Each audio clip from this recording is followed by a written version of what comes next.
चार धाम तीरथ फिर आए, मन का नहीं सुधार रे।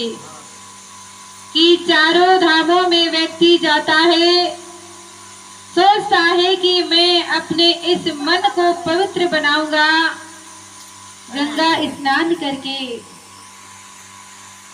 लेकिन हमारे संतों ने यहाँ तक कह दिया, तीर्थ नहाए एक फल, संत मिले फल चार, सदगुरु मिले अनेक फल, कहत कबीर विचार। क्या कह रहे हैं? हम ये नहीं कहते हैं कि तीर्थों में स्नान नहीं करना चाहिए, लेकिन संतों का कहना है कि तीर्थ नहाने में फल तो प्राप्त होते हैं, लेकिन कहा एक फल की प्राप्त होती है और वो हमें पता है कौन सा फल है।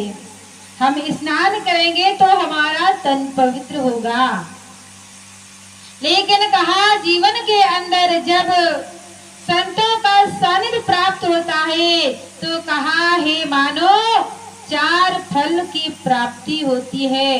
और वो चार फल कौन से हैं जो हम बाजार में आज देख रहे हैं, खाते हैं?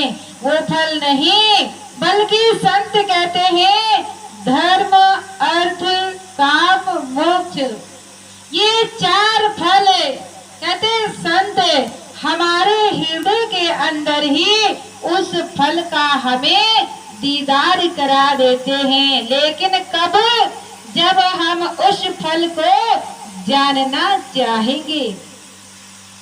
और कहा जब जीवन के अंदर सतगुरु महाराज का सानिध्य प्राप्त होगा तो कहते संसार के अंदर कहते हैं सारे तीर्थों का फल हमें गुरु महाराज जी के चरणों में ही प्राप्त हो जाते हैं। तभी तो कहा सारे तीर्थ धाम आपके चरणों में, हे गुरुदेव प्रणाम आपके चरणों में।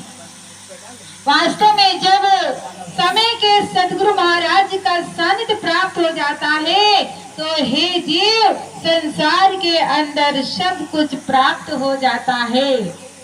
लेकिन समय के सतगुरु महाराज का सानिध्य भी हमें तब मिलेंगे जब हम सर्वप्रथम सत्संग को सुनेंगे, संतों का सानिध्य हम प्राप्त करेंगे। अभी भजन के अंदर सुन रहे थे, वन में जाए क्यों तप भारी, काया कष्ट अपार रे, इंद्रिय जीत करी बस अपने हृदय नहीं विचार रे।